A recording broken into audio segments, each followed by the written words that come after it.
ఏపీలో కూటమి ప్రభుత్వం అరెస్ట్ల పర్వంలో మరో మాజీ మంత్రి కోసం స్కెచ్ రెడీ అయిందా? ఏ క్షణాన్నైనా అరెస్ట్ వార్త వినే అవకాశం ఉందా? ఇంతకు ఎవరా మాజీ మంత్రి?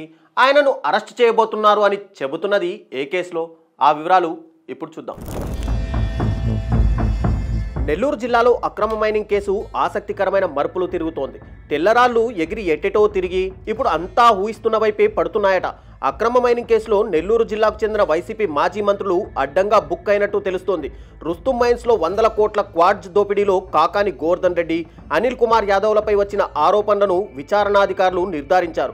మాజీ మంత్రుల ముఖ్య అనుచరుడు శ్రీకాంత్ రెడ్డి ఇచ్చిన వాంగ్మూలంతో వారు పూర్తిగా ఇరుక్కుపోయారన్న అభిప్రాయం వ్యక్తమవుతుండగా ఈ కేసులో ఇప్పటికే మాజీ మంత్రి కాకాని ఊచలు లెక్కబెడుతున్నారు. ఇక బిరదవోలు శ్రీకాంత్ రెడ్డి స్టేట్మెంట్తో అనిల్ యాదవ్ అరెస్టు కూడా ఖాయమంటున్నారు. అనిల్ను కూడా ఈ కేసులో నిందితుడిగా చేర్చారని, అరెస్టు లాంఛనం మాత్రమేనని టాక్ నడుస్తోంది. తెలుగుదేశం పార్టీ అధికారంలోకి వచ్చాక క్వార్జ్ అక్రమ తరలింపుపై కొనసాగుతున్న విచారణలో తాజాగా మాజీ మంత్రి అనిల్ కుమార్ యాదవ్ పేరు తెర మీదకు వచ్చింది. ఈ కేసులో 12వ నిందితుడిగా ఉన్న శ్రీకాంత్ రెడ్డి ఇచ్చిన వాంగ్మూలం మాజీ మంత్రిని ఈ కేసులోకి లాగగా అతని పేరును కూడా చేర్చినట్టు చర్చ జరుగుతోంది. సహజ వనరుల్ని అందిన కాడికి దోచేశారని సొంత పార్టీ వారే అంటున్నారు.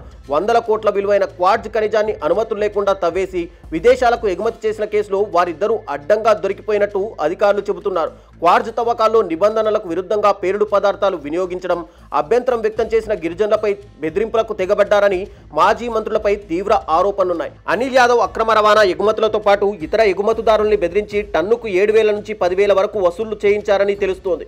కాకాని, అనిల్ యాదవ్ల వ్యాపార ఆర్థిక వ్యవహారాల్లో కీలక పాత్రధారి.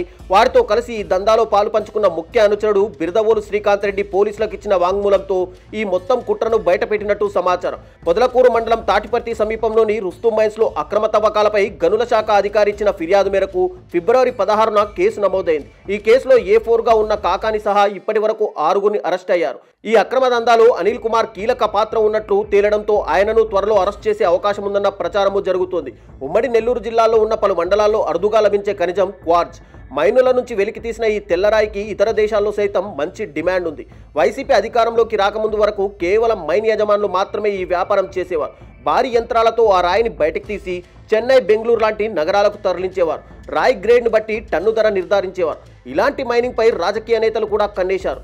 వైసీపీ అధికారంలో ఉండగా మాజీ మంత్రులు కాకాని గోవర్ధన్ రెడ్డి, అనిల్ కుమార్ యాదవ్లకు మైనింగ్ వ్యవహారంలో పాత్ర ఉన్నట్లు అప్పట్లో భారీ ఎత్తున ప్రచారము సాగింది.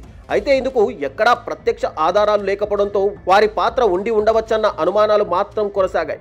అయితే కూటమి అధికారంలోకి వచ్చాక ప్రభుత్వం చేపట్టిన విచారణలో వారి పాత్ర ఉందని తేటతెల్లమవగా దీంతో కేసు నమోదు చేసి 12 మందిని నిందితులుగా చేర్చారు.